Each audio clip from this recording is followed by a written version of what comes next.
예, 지금으로부터 가공식품 지리적 표시제의 발전 방향에 대한 세미나를 시작하도록 하겠습니다. 오늘 세미나는 한국식품산업협회가 주최하고 한국농업경제학회 주관으로 이루어지고 있고요. 오늘은 두 분의 발표와 또 네 분의 토론자가 있습니다. 근데 일부 잘 아시는 분도 있지만 이 지리적 표시제라는 것은 지리적 명성이 있는 지역에서 생산되거나 제조된 주로 농식품 보호 차원에서 WTO 무역협상에서 논의가 돼서 이것이 그 TRIPS라고 지적재산권 협정에 반영되어 있는 국제적인 규범이자 또 제도가 되겠습니다. 특히 유럽연합 국가들이 오랫동안 이런 농식품에 대해서 이런 명성이 있는 또 지역적인 특성이 있는 이런 품목들을 보호해야 된다는 주장을 해온 것이 이 국제규범에 반영된 것이고요. 특히 우리가 한국과 우리 EU와의 FTA 협정에도 이런 규범들이 규정이 되어 있습니다. 또 우리나라 차원에서도 1999년도에 우리 한국에도 지역적 명성이 있는 농식품들이 있기 때문에 지리적 표시제를 도입했고요. 그렇지만 주로 우리나라는 1차 농산물에 국한돼 있고 또 초점을 맞춰왔는데 최근에 하여튼 우리 가공식품에도 이러한 지리적 표시제를 좀 활성화할 필요가 있지 않는가 이런 의견과 목소리들이 증가했기 때문에 오늘 이런 세미나가 마련됐습니다. 우선 오늘 그 발표자와 토론자를 소개드리도록 하겠습니다. 우선 가공식품 지리적 표시제 발전 방향을 발표할 우리 한국농촌경제연구원의 최지원 박사님 소개드리겠습니다. 그다음에 두 번째 발표자이신 지리적 표시산업 육성을 위한 법률 재개정 방안을 발표해 주실 최준영 법무법인 율촌의 전문위원님 나오셨습니다. 다음은 이제 토론자입니다. 우선 영남대학교에서 식품경제학을 주로 전공하시는 박재홍 교수님 나오셨습니다. 다음은 이제 풀무원의 조상우 상무님 나오셨습니다. CJ제일제당의 안현구 수석부장님 나오셨습니다. 그다음에 샘표의 이병조 센터장님 나오셨습니다. 그러면은 이제 두 분의 발표를 먼저 듣는 시간을 갖고 토론을 하도록 하겠습니다. 우선 최지원 박사님의 발표를 듣도록 하겠습니다. 네, 방금 소개받은 최지연입니다. 제가 오늘 발표할 주제는 가공식품 지리적 표시제 적용 실태와 발전 방안이 되겠습니다. 연구의 필요성에 대해서는 앞에서 우리 임정빈 교수님께서도 말씀하셨습니다만 1999년도에 지리적 표시제가 도입이 됐고 현재 한 101건의 농식품이 등록이 되어 있습니다. 근데 대부분이 이제 농산물이고 가공식품은 녹차, 인삼, 홍삼 이런 전통식품 중심으로 한 14건이 지금 등록이 되어 있고요. 근데 이제 이러한 우리 한국에서 한국 전통식품이라든지 한국의 고유식품이 결과적으로는 세계적으로 또 이게 명성을 가지고 있고 이런 것들이 이제 보호를 받아야 된다 이런 차원에서 문제가 제기되고 있는데 가공식품도 거기서 예외는 아니다. 그래서 가공식품에 대해서는 어떻게 적용하는 것이 바람직할 것인가 한 이런 문제가 제기가 되면서 이 연구를 시작하게 됐습니다. 최근에 한류나 K-팝 영향으로 김치를 비롯해서 많은 한국 식품들이 이제 수요가 늘어나고 있고 또 수출이 많이 늘어나고 있는데 중국에 이제 김치 종주국 논란도 있었고요. 또 일본도 그렇고 미국 등지에서 한국 식품을 이렇게 현지에서 가공하고 또 이 시장을 또 장악하는 그러한 상황들이 발생하고 있는데 우리 한국 가공식품에 대한 지적재산권 이런 보호가 필요하지 않느냐. 그러려면 어떻게 제도를 가져가는 게 좋겠느냐. 그래서 그러한 적용 실태와 또 쟁점이 있습니다. 원산지 문제라든지 가공지, 원료 이런 쟁점들을 좀 정리를 하고 외국에서는 어떻게 하고 있는지 특히 EU에서 이 지리적 표시 제도를 어떻게 운영하고 있는지 또한 경제적으로 이 지리적 표시를 운영했을 때 어떤 효과가 있는지도 한번 검토를 했습니다. 그래서 이런 것들을 종합해서 시사점을 도출하고 어떤 우리나라 가공식품의 지리적 표시 제도의 발전 방향을 제시하고자 합니다. 지리적 표시 개념은 동산 가공식품의 명성, 품질 그런 특징들이 특정 지역의 지리적 특성에 기인한 경우 그러한 농산물이나 가공식품에 대해서 그 특정 지역에 생산, 제조, 가공이 되었다는 것을 나타내는 표시, 그게 농수산물 품질관리법에 이제 명시가 되어 있고요. 그래서 이런 것들을 이제 표시를 하게 되어 있고요. 정부에서 그것을 인증을 해주는 이제 그런 게 되겠습니다. 그래서 이 지리적 표시 보호는 국가별 산업 구조나 지리적 표시 보호 대상 상품의 특성에 따라서 다양하지만 이제 크게 두 가지로 우리나라에서 운영되고 있는데, 하나는 농식품부에서 운영하는 지리적 표시는 원산지 명칭 보호와 지리적 표시 보호를 위한 특별법 중심으로 보호되고 있고요. 하나는 상표법을 중심으로 해서 특허청에서 운영하는 그런 단체 상표나 증명 표장 제도를 통한 상표법 중심의 그런 두 가지로 되어 있지만, 기본적으로 그 공통점을 가지고 있다, 그렇게 볼 수 있겠습니다. 우리나라 그 농산물 품질관리법에 의한 그 지리적 표시와 상표법 그 이런 것들이 사실은 상호 보완적인 성격도 있고요. 또 한편으로는 조금 이 적용상에 또 다른 점이 있는데, 그 부분은 나중에 제가 별도로 말씀을 드리겠습니다. 도입 배경에 대해서는 우리 임 교수님이 말씀했기 때문에 제가 설명을 생략하고요. 그래서 아무튼 그 이 유명성, 역사성 뭐 이런 것들이 검증이 돼야 됩니다. 그래서 실제로 이 제품이 한국에서 진짜 역사적으로 또 우수하고 또 유명하고 이런 것들이 이제 다 인정이 돼야만 되고요. 또 대상 지역과 연계성은 결국에는 원료의 원산지라든지 그 제조 가공 지역 이런 것들이 그 지역에 연계가 돼야 된다. 그래서 대상 지역과 연계성이 매우 중요하다라는 것입니다.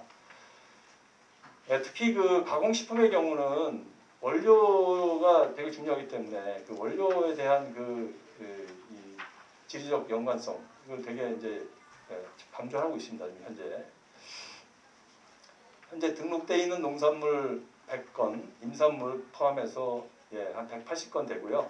그 중에 가공식품은 14건밖에 안 됩니다. 그래서 가공식품이 상대적으로 지리적 표시 인증을 받은 게 적다라고 말씀드리고요. 그다음에 상표법은 특허청에서 지금 이제 상표법에 의해서 운영하는 건데요. 그 대상 지역과 연계성은 있지만 그 원료하고 제조 가공 이런 것들이 그 중에 한 가지 이상만 지리적으로 연계가 되면은 상표법에 적용이 됩니다. 그래서 농산물 경우에는 농식품부에서 운영하는 농산물 품질관리법에서 적용하는 원산지 플러스 원료의 원산지 플러스 제조 가공지에 대한 두 가지 요건을 충족해야 되지만, 상표법에서는 한 가지만 원료 원산지든 제조 가공 지역이든 한 가지만 동일한 지역에서 이루어지면 상표법 적용이 돼서 그 지적 표시를 인정을 해주는 이제 그런 게 되겠습니다. 현재 지리적 표시 단체 표장으로 등록되어 있는 게 393개. 그래서 실제로 그 농림축산식품부에서 인정하는 그러한 지리적 표시 보호를 받고 있는 품목 중에서 또 이중으로 상표법에 등록이 되어 있는 그런 품목들도 꽤 많이 있다, 이렇게 말씀드리겠습니다. 가공식품의 경우에 71건이 지금 등록이 되어 있습니다. 단체 표장으로. 그러나 앞에서 말씀드렸다시피 농산물 품질관리법에 적용받는 지리적 표시는 14건밖에 안 된다, 그렇게 이해하시면 되고요. 제가 앞에서 말씀드렸다시피 두 가지를 비교해 볼 때 제조, 생산, 제조, 가공이 모두 특정 지역에 이루어지지 않아도 한 가지만 돼도 상표법에서는 인정을 받지만 지리적 표시는 모든 것이 다 충족이 되어야 된다, 이렇게 간단히 말씀드리고요. 유럽의 경우 한번 보겠습니다. 유럽이 이제 이것을 일찍이 지리적 표시제를 도입했는데, 여기에 이제 두 가지로 되어 있습니다. 이원화되어 있습니다. 그 PDO라는 거랑 PGI라는 거랑인데, PDO는 원산지 명칭보, 우리나라에서 적용하고 있는 그런 것이 PDO에 해당하겠고요. 상표법에 해당되는 그 한 가지 이상 적용되면 지적 표시와 연결되면은 또 표시를 하게 되어 있는 게 PGI입니다. 그래서 유럽은 처음부터 이렇게 이원화해서 그 지적 표시제를 운영하고 있는데, 이거 지금 그림에 지금 보시는 것과 같이 상표 모양이 다릅니다. 빨간색으로 왼쪽에 되어 있는 것이 이제 PDO고, 오른쪽에 지적 표시 보호는 PGI는 이제 파란색으로 표시가 되어 있어서 누구나 이렇게 보면 이게 어떤 표시구나 하는 것을 알 수 있게끔 되어 있는데, 우리나라는 지금 한 가지만 하기 때문에 표시가 하나로만 돼 있죠. 유럽에서 지금 9월 기준으로 보면 1,790개 품목이 등록이 되어 있고요. 이 중에 PDO가 한 770개, 그 다음에 PGI가 더 많습니다. 한 1,000여 개 되고요. EU 회원국들도 있고 비회원국들도 있고요. 그래서 그것도 이제 원료로 보면, 상품으로 보면은 가공품도 있고 또 와인이 중요하기 때문에 와인이 한 74개가 지금 등록이 되어 있는데 와인은 대부분 그 원산지 표시와 연계되어 있는 PDO가 되겠습니다. 미국은 역사가 짧기 때문에 뭐 전통식품이나 유명 뭐 역사성 이런 것을 논하기 어렵기 때문에 지적 표시 유럽의 지적 표시 제도는 운영을 하지 않고 상표법만 법률로 보호를 해주고 있습니다.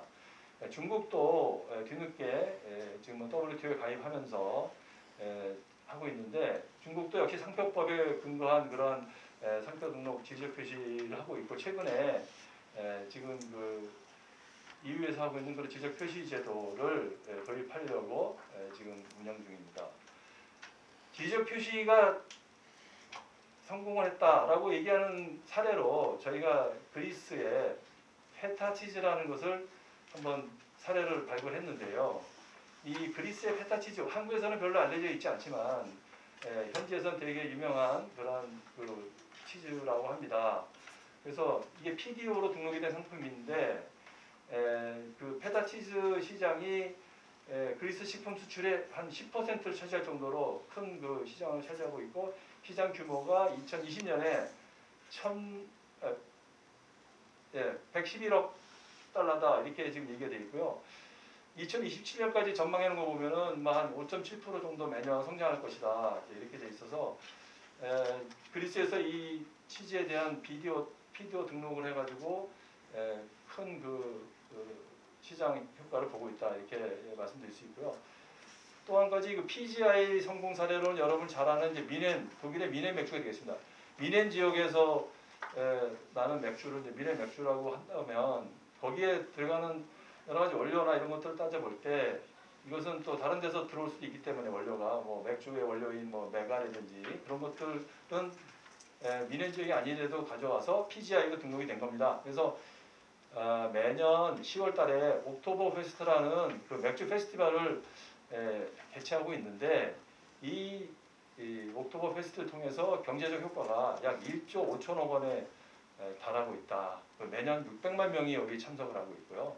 그래서 그 독일의 맥주의 명성을 드높이는 그런 사례가 되고 있습니다. 그래서 이게 2000년대까지만 해도 한 5,200만 유로에 불과했는데 2010년대 후반에 들어서는 한 1.5배 증가한 7,500만 유로까지 매출이 늘어났다. 그 페스티벌 그 현지에서 이렇게 매출이 늘어났다는 얘기입니다. 그래서 이 선행 연구들 저희들이 경제적 효과가 어떤 게 있을까 봤더니만 뭐 여러 가지 있습니다. 무슨 후생을 증가시켰다, 수출을 크게 증가했다, 또 소비자들이나 생산자 입장에서 볼 때 가격 프리미엄을 크게 가져갈 수 있었다 하는 것들이 각종 연구 결과를 통해서 입증이 됐습니다. 저희가 뭐 오늘 이거 세세하게 설명은 못 드리겠고 아무튼 분명히 지리적 표시제 적용을 통해서 많은 그 경제적 효과를 보고 있다는 것들이 입증이 되고 있고요. 그래서 그 일반 농산물에 비해서 가격 프리미엄이 충분하다. 그다음에 지리적 표시를 통해서 제품 차별화를 할 수 있어서 농식품 수출 영향력을 높일 수 있었다. 그런 것들이 연구 결과가 있었고요. 그래서 생산자들은 제품을 차별화함으로써 부가가치를 높이고 또 소비자들은 또 소비자 후생을 또 높이는 그런 측면, 또 국가적으로는 수출 경쟁력을 높여서 수출을 활성화하는 그런 것들이 되어 있습니다. 그런데 가공식품에 대해서 우리가 그럼 지리적 표시를 하는데 지금 현재 뭐가 문제냐? 첫 번째, 국내산 원료가 과연 충분하냐? 지금 우리 그 농식품부에서 조사한 결과를 보면요, 우리가 쌀을 가지고 기준할 때 국산 사용이 한 57%, 가공식품 업체에서 얘기입니다. 쌀가루는 62%를 국내산을 쓰고요. 밀가루는 아시다시피 뭐 국내산 거의 지금 뭐 비중이 높고요. 메밀가루도 국내산 비중이 한 20%, 대두 한 7%, 팥, 앙금 6%, 고춧가루 45%, 당근 72%, 쇠고기 28%, 월육살 10%. 그래서 우리가 흔히 먹는 그런 식품에 들어가는 원료들이 뭐 우리가 100% 작업을 하고 있는 쌀도 있지만 대부분 우리 자극이 안 되고 있는 그 품목들이 되겠습니다. 그래서 이런 것들이 구조적으로 국산 원료의 가용성이 낮기 때문에 가격을 떠나서 국산 원료를 쓰지 못하는 경우가 현장에서 있다 하는 얘기입니다. 그 다음에 이거 제품별로 한번 보면은 떡은 지금 뭐 주 원료가 쌀인데요. 떡의 44%가 국내산 쌀을 썼고요. 빵은 뭐 아시다시피 밀가루 100% 수입산이고요. 그 다음에 막걸리도 보면 쌀이 들어가 있는 막걸리는 33%밖에 국내산을 안 썼고요. 국수도 뭐 밀가루니까 장류입니다. 대두 제품 국산 걸 쓰는 경우가 10%밖에 안 됩니다. 뭐 가격 차이가 크기 때문에. 그다음에 두부도 국내산 두부 쓰는 콩을 쓰는 게 한 20% 됩니다.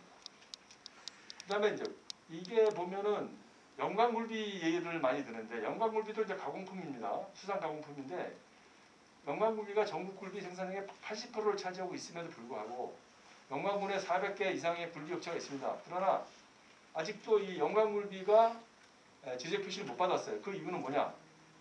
굴비가 잡히는 지역이 영광이 아니라는 거예요. 뭐 목포에서도 잡히고 이런 게 왜 그럼 영광굴비 아니다. 뭐 이제 이런 식으로 이제 돼서 심지어 영광굴비조차도 지금 가공식품 지적 표시 그 인증을 못 받고 있는 상황이 되겠습니다. 원료 생산 지역도 되게 중요하다. 분산이 돼 있으면 안 된다는 얘기입니다. 그 다음에 앞에서도 계속 얘기했던 거죠. 경제성인데요. 원료가 과연 경제성이 있느냐. 수출에 있어서는 특히나 치명적이다. 수출을 다른 나라랑 이제 수출을 경쟁을 해야 되는데 우리가 꼭 100% 국내산을 썼을 때만 가공지 표시 우리가 가공 그 지적 표시 쓴다고 하면 좀 한계가 있지 않느냐. 우리나라 농식품 수출이 지금 보면은 통계 여기 그래프도 보시면 아시겠지만 계속 늘어나고 있습니다. 지금. 그래서 70억 불을 넘어서서 한 80억 불 가까이 지금 가고 있는데요. 최근에 늘어난 걸 보면 김치, 그 다음에 그 여기 쌀 가공품이라고 맨 밑에 나와 있는 것이 대부분 떡볶이입니다. 떡볶이가 2019년 대비 20년에도 한 27%까지 늘어나는 이런 것들이 보여지는데 최근 대표적인 한류 식품으로 떡볶이가 구성이 되고 있고요. 그런데 문제는 중국에서도 일본에서도 이 떡볶이 제품을 만들고 있다는 겁니다. 이 그림에 보면은 중국산하고 일본산 떡볶이 제품의 그림이 나와 있는데요. 그 자체 그 자국 시장뿐만 아니라 수출까지도 지금 하려고 지금 서두르고 있다는 겁니다. 그래서 우리가 가격 경쟁력 면에서 우리 떡볶이의 그 만약 지적 표시와 연결시켜서 제한을 할 경우에는 가격 경쟁력도 우리가 좀 떨어질 수 있다 하는 얘기입니다. 그래서 저희가 몇 개 업체를 한번 조사를 해봤어요. 여기 지금 A, B, C라고 표시가 되어 있는데요. 실제로 뭐 많은 업체들이 가격 면에서 국내산을 쓰는 것이 좀 원가 부담이 되기 때문에 대부분 그 수입산을 많이 쓰고요. 특히 된장도 그렇고 고추장도 고춧가루 같은 경우, 쌀도 그렇고 그래서 상당히 많은 부분 수입산에 의존하고 있는데 제조 원가를 한번 비교해 봤어요. 과연 그러면 다른 건 똑같이 쓰고 고춧가루, 김치에 고춧가루 수입산 쓸 때, 그 다음에 떡볶이에 떡을 수입산 쌀을 쓸 때, 뭐 이렇게 비교해 볼 때 간장은 한 원가가 한 14% 국내산 쓴다고 했을 경우 한 14% 정도 올라가고요. 된장은 44%까지 원가가 올라갑니다. 그다음에 떡볶이 쌀을 국내산을 쓴다고 할 경우에 수입산 대신에 한 129, 29%. 그다음에 김치도 고춧가루를 수입산을 썼을 경우에 원가 순산 원가 인상분입니다. 18%. 여기서 얘기하는 것은 제품의 최종 가격이 아니라 원가 베이스에서 얘기하는 그런 차이를 말씀드리겠습니다. 그래서 저는 그 연구를 통해서 일단 기본적으로 우리가 K푸드의 글로벌화를 위해서는 지적 표시제를 가공식품에 대해서는 조금 더 탄력적으로 운영을 해주는 게 좋겠다. 지금 최근에 떡볶이나 김치 사례에서 보듯이 그리고 이제 문제는 중국이나 베트남, 일본, 미국 현지에서 유사 제품을 생산하고 있는데 이런 것들하고 결국은 가격 경쟁력에서 너무 차이가 나버리면 우리가 아무리 한국산이라 하더라도 좀 수출에 저해가 될 수 있다는 겁니다. 그 다음에 두 번째는 이 글로벌 기준이라는 게 이 EU에서 처음으로 이제 지리적 표시를 도입을 했는데 EU에서도 보다시피 PDO와 PGI로 두 가지 형태로 운영하고 있다는 겁니다. 그렇게 했을 때 경제적 효과도 똑같이 창출이 되고 하니 그 글로벌 스탠다드를 좀 따라가는 게 어떻겠느냐. 소비자 측면에서도 볼 때 생산자 다 국가적으로도 효과가 크기 때문에 할 필요가 있다 하는 겁니다. 그 다음에 국내 제도에 보면 단체 표정 제도의 경우에 PGI 성격에 한 가지만 충족이 되면은 표시를 한다. 단체 표정 제도에 등록이 되기 때문에 지식 표시랑은 지금 거의 같은 제도인데 그 요건이 차이가 있는 거거든요. 그래서 논리적인 정합성을 유지할 필요가 있지 않느냐 두 제도에 그렇게 한번 생각해봤고요. 그래서 결론적으로는 저는 지식 표시 제도, 인증 제도를 이원화를 해야 된다. 특히 가공식품의 어떤 그 활성화 차원에서 또 수출 증대 차원에서도 지금 제도는 조금 수정이 필요하지 않느냐 하는 겁니다. 두 번째는 저희가 지금 지적 표시제는 아직 홍보는 못하고 있습니다. 우리나라가 뭐 정부 차원에서 있던 기업 차원에서도 지금 지적 표시를 뭐 이렇게 선전 홍보하는 그러한 차원은 없죠. 지금 홍삼이나 뭐 이런 정도 고려 인삼 뭐 이 정도죠. 근데 앞으로 이제 이 제도가 정착이 되면 수출 홍보도 좀 국가적으로도 필요하고 또 업체들도 알아서 하겠지만 좀 더 적극적인 홍보 전략이 필요하지 않느냐. 김치뿐만 아니라 떡볶이 이런 우리 이 K푸드에 대해서도. 그다음에 두 번째 저는 그런 생각을 합니다. 이게 가공식품 원료 생산이 우리가 많은 기업들이 원료를 쓰고 싶어도 없어서 못 쓰는 경우도 있어요. 가격이 문제가 아니다. 어떤 때는 진짜 국내산 쓰고 싶어도 생산이 안 된다. 그래서 보다 적극적으로 이 가공식품 원료 특히 그 수출 제품 같은 경우 됐던 뭐 국내산 이제 국내 제품이 됐든 간에 공급 기지를 좀 이렇게 정해서 정부에서 거기에 맞춘 지원도 좀 해주고 특히 이제 품종에서부터 관리를 해가지고 업체들이 원하는 그런 품종을 생산해서 그것을 가공할 수 있도록 그렇게 연계시켜주는 그런 체계 구축이 필요하겠다. 그럼으로써 더 많은 업체들이 우리 국내산 원료를 쓰고 또 그것을 기반으로 지리적 표시를 더 확대할 수 있지 않겠느냐 하는 겁니다. 저는 발표를 이것으로 마치겠습니다. 감사합니다.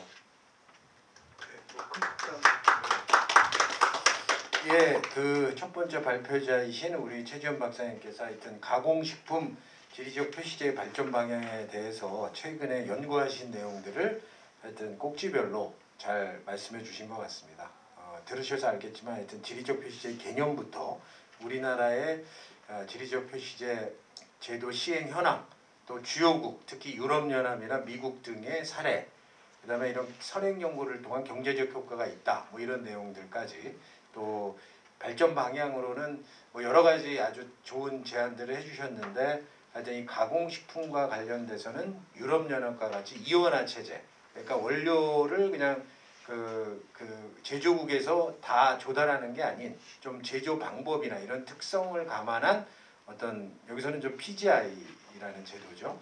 그런 제도를 뭐 하는 것이 가공식품의 제도 지리적 표시제를 우리나라가 도입하는데 굉장히 중요한 그 어떤 발전 방향의 하나가 아닌가라는 이런 제안을 해주셨습니다. 근데 이러한 일단 하여튼 발전 방안이나 이런 경제학적 측면에서 이런 정책적 연구가 시행이 되기 위해서는 아마 관련 법률 재개정이 필요한 것 같습니다. 이런 차원에서 오늘 두 번째 발표자이신 우리 법무법인 율촌의 최준영 전문위원님께서 지리적 표시 산업 육성을 위한 법률 재개정 방안에 대해서 발표해 주시도록 하겠습니다.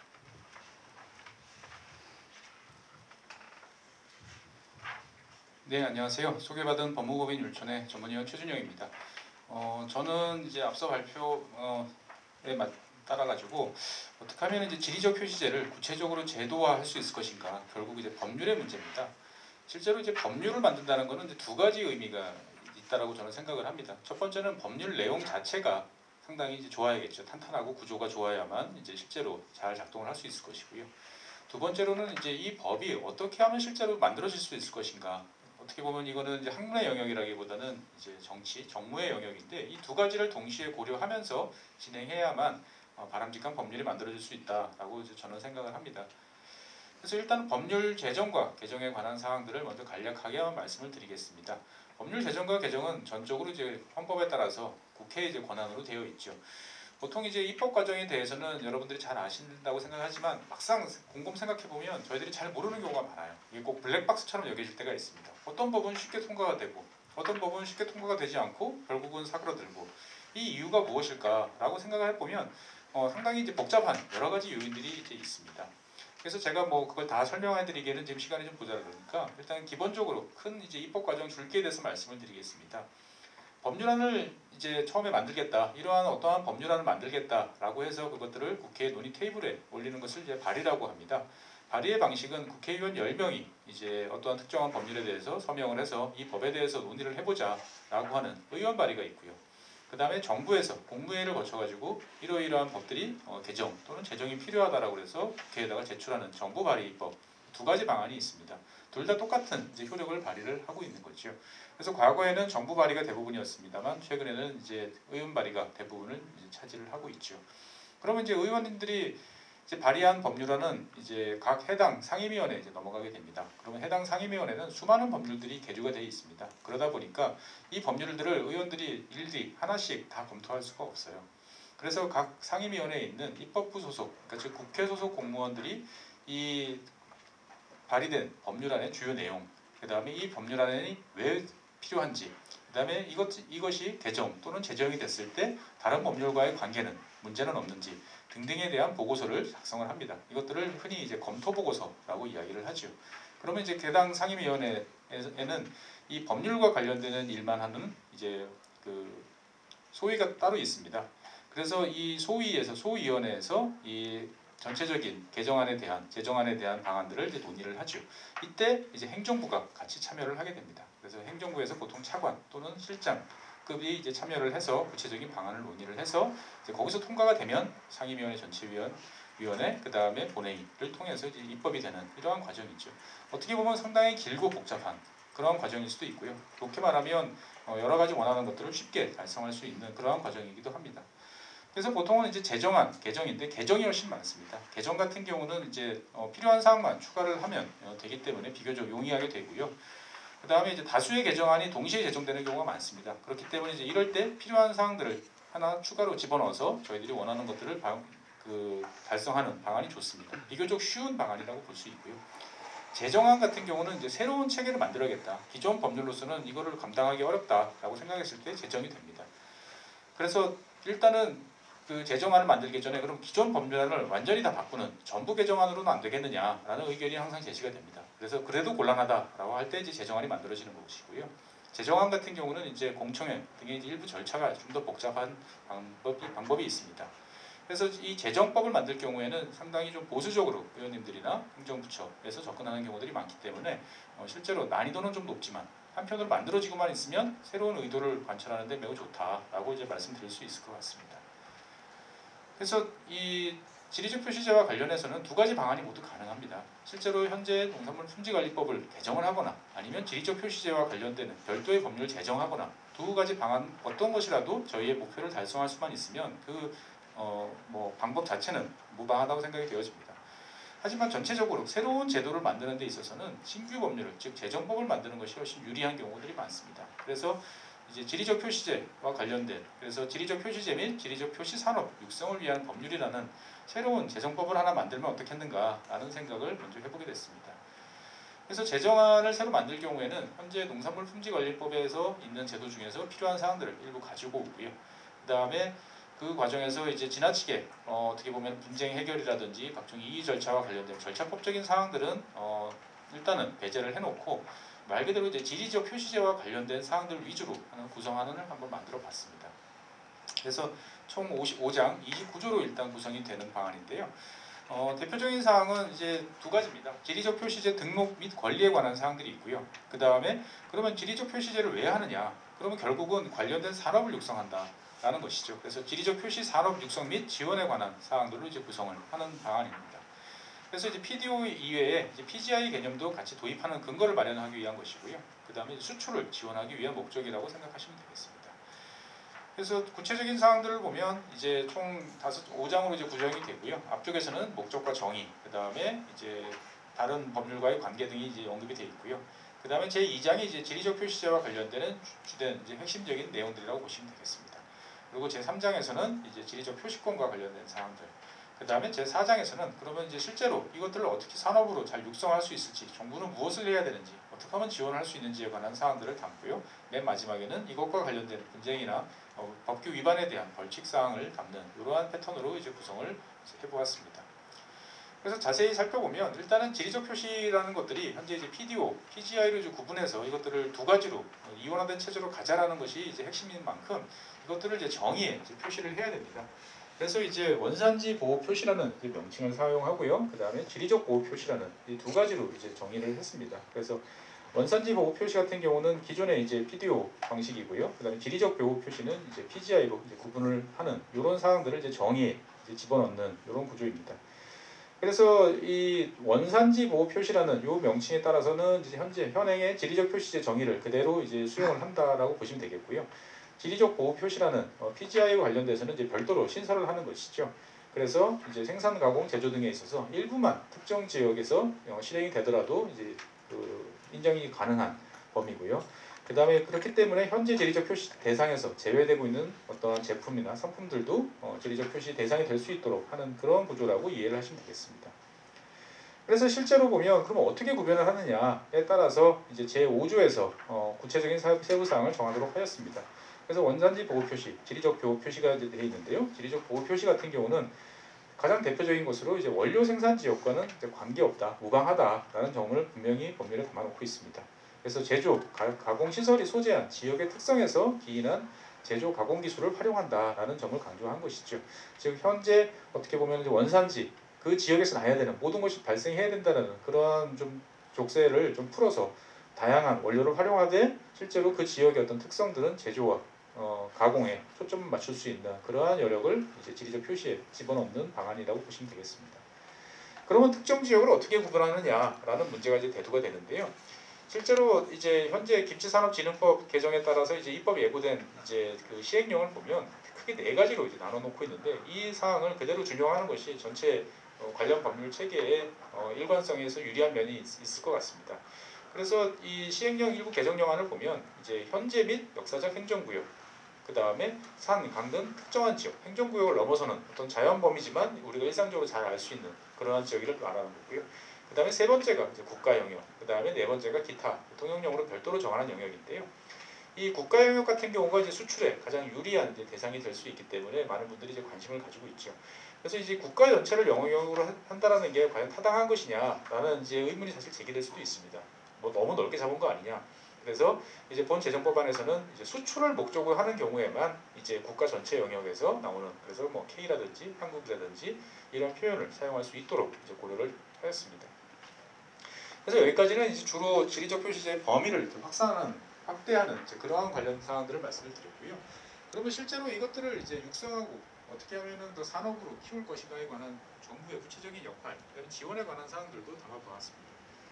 그래서 일단 기본적으로 이제 5년 단위의 기본 계획을 수립을 해서 지리적 표시제 산업을 육성을 어떻게 할 건지에 대한 예측 가능성을 높이도록 했고요. 그 다음에 기본이 되는 통계를 어떻게 작성하는지, 그래서 실태조사 및 통계 작성과 관련되는 기반을 이제 구축하도록 하였습니다. 그리고 이제 행정 재정적 지원, 그 다음에 조세 특례 이런 것들을 통해서 이제 산업적 영역에서 적극적으로 활용될 수 있도록 하였고요.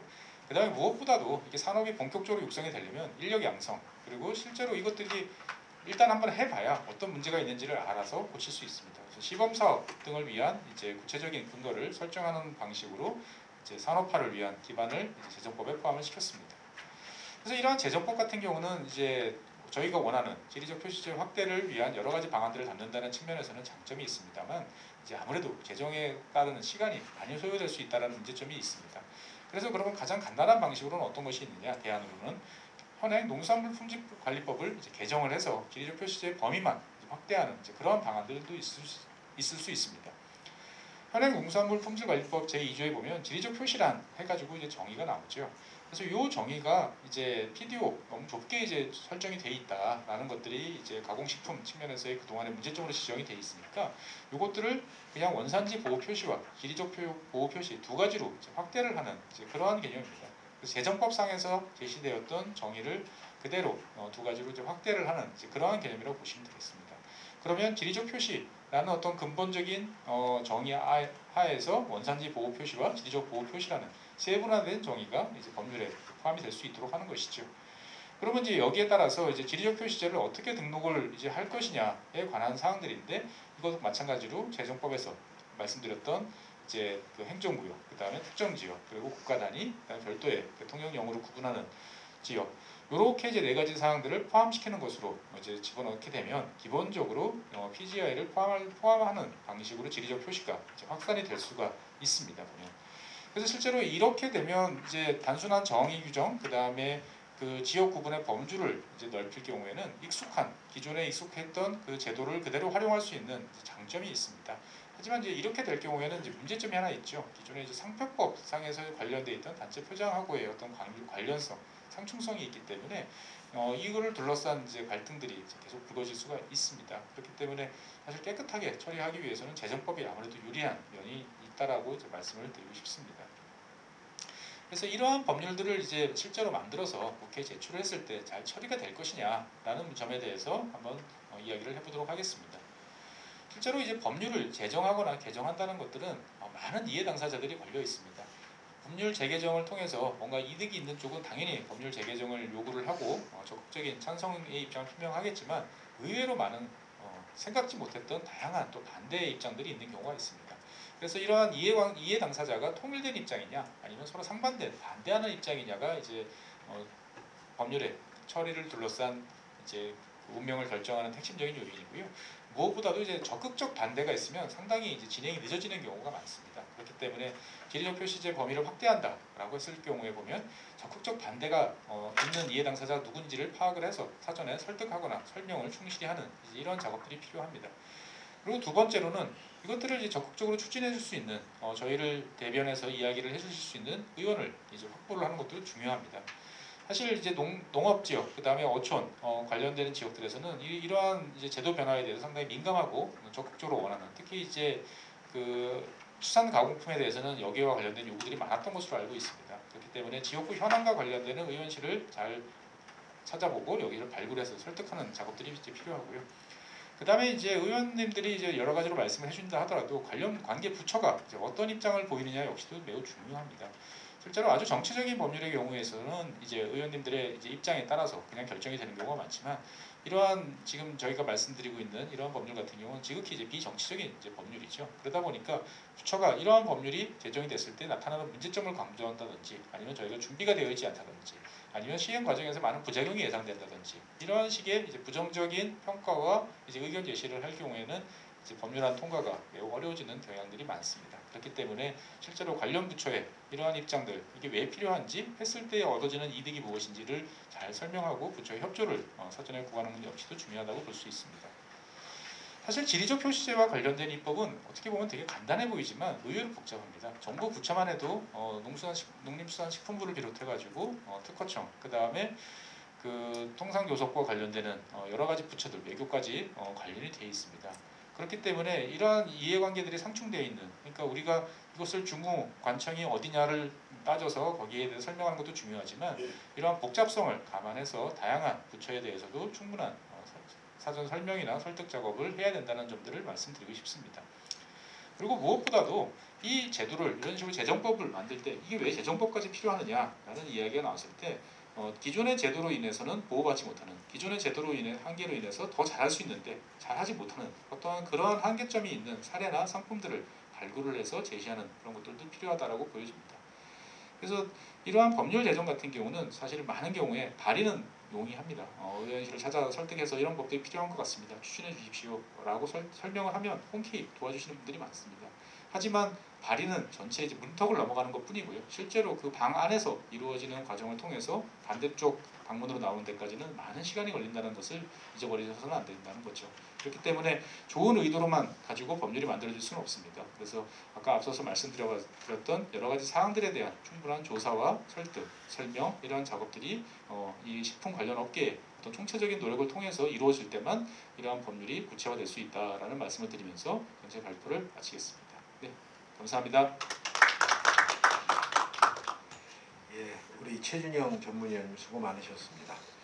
뭐 들으셔서 아시겠지만 그 첫 번째 발표자이신 우리 최지원 박사님의 결론과 비슷한 내용을 어떻게 하면 그 법률을 제정 혹은 개정을 통해서 반영할까가 거의 일맥상통한 것 같습니다. 그래서 앞서 우리 그 최지원 박사님이 유럽연합의 사례를 들면서 우리 한국의 특히 가공식품 지리적 표시를 위해서는 하여튼 지리적 보호제 표시제도 좀 약간 그 원료 농산물을 쓰는 거를 좀 완화하는 형태의 유럽연합의 그 이원화된 체제를 제안해 주셨는데 그거를 이제 법률로 하는 것도 거의 비슷하다는 걸 들으셨을 겁니다. 근데 이제 오늘 그 우리 최준영 전문위원이 말씀하신 거에는 그러니까 법률로 제정도 가능하고 개정도 가능하는데 그 재개정 모두 다 다양한 변수들이 있다. 그래서 아까 맨 마지막 그 결론이 발의는 쉬운데 그것이 처리되는지는 사실은 굉장한 노력과 공감대를 형성한 게 필요하다 이런 말씀을 해주신 것 같습니다. 아무튼 그 두 분 발표가 정책적으로나 또 제도적, 법률적으로나 좀 일치상통한 게 있고요. 하여튼 우리가 가공식품의 지리적 표시제가 잘 정비가 돼서 또 우리 가공식품 산업이 발전하는 데도 기여할 수 있게 해서는 많은 노력이 필요한 것 같습니다. 그러면 이제 토론의 시간을 갖도록 하겠습니다. 우선 첫 번째 토론자는 우리 풀무원의 조상우 상무님께서 토론해 주시도록 하겠습니다. 네, 안녕하십니까. 풀무원의 조상우입니다. 오늘 제가 말씀드릴 내용은 인더스트리 파트에서 실제 이러한 지리적 표시제가 어떻게 기여를 할 수 있는가 이러한 점에 대해서 좀 말씀드리고 그런 정책적인 지원이 잘 이루어졌으면 좋겠다 이런 의견을 드리도록 하겠습니다. 지리적 표시 가공식품이라든지 지리적 표시 농산물에 대해서 국내에서 소비자들이 그렇게 많이 알고 있는 것 같지는 않아요. 그리고 해외에서도 저희들이 지리적 표시제 상품을 수출하는 예가 그렇게 많지 않습니다. 이때까지는. 그러나 여러분들이 알고 있는 대한민국 그 고려 인삼이라든지 우리나라 전통의 인삼이 중국에서 그 대량 싸게 생산이 되고 판매가 되다 보니까 전통성은 한국에 있는데 중국의 값싼 그런 인삼류가 고려 인삼이라든지 대한민국 인삼이라고 팔리고 있습니다. 이러한 것들을 막기 위해서 제도적으로 국가명으로서 지리적 표시제를 준 최초의 지리적 표시 인정제가 국가명으로서 하는 것이 아닌가 이런 생각이 되고요. 최근에는 이제 한류라든지 특히 코로나 시대에서 우리나라 발효 김치가 면역에 효과가 있다. 이런 어떤 여러 가지 과학적인 근거에 의해 가지고 김치의 세계가 일어나고 실제 올해는 많은 김치의 수출이 일어나고 있는 걸로 확인이 되고 있습니다. 그런데 여러분들도 잘 알다시피 중국의 쌈김치라든지 아니면 미국에서 같은 경우에도 현지의 김치가 이제 점점 더 원가 경쟁력을 가지고 우리나라 전통 김치를 대한민국 김치다 뭐 이런 현지에서 생산함에도 불구하고 마치 대한민국에서 생산한 것처럼 이렇게 약간의 지역화된 김치가 나옴으로써 우리나라에서 제조되는 김치 산업이 위협을 받고 있다 이렇게 말씀드릴 수가 있습니다. 그래서 작년 2월에 국회를 통해서 김치산업진흥법에 대한민국 김치 혹은 한국 김치라고 표기를 갖다가 하려면은 농산물 품질관리법에 따라서 지리적 인정을 받아야 된다 이렇게 법제화를 갖다 하고 그 후속 법률들이 이제 마련이 되고 있는 중에 있는 걸로 알고 있습니다. 그런데 지금 이제 앞서 두 위원자께서 말씀해 주신 바와 같이 인삼의 경우에는 인삼 한 가지로만 만들기 때문에 국내에서 생산된 거 100% 하자. 아무런 문제가 없고 아무런 반대 의사가 없습니다. 그렇지만 가공식품으로 가게 되면은 우리나라에서 생산되는 원료가 과연 글로벌 할 만큼의 양을 갖다가 우리가 보유하고 있고 실제 대한민국에서 나는 농산물을 100% 사용해서 글로벌 시장을 갖다가 재배를 할 수 있느냐라는 관점에서 볼 때 상당히 어렵다고 봅니다.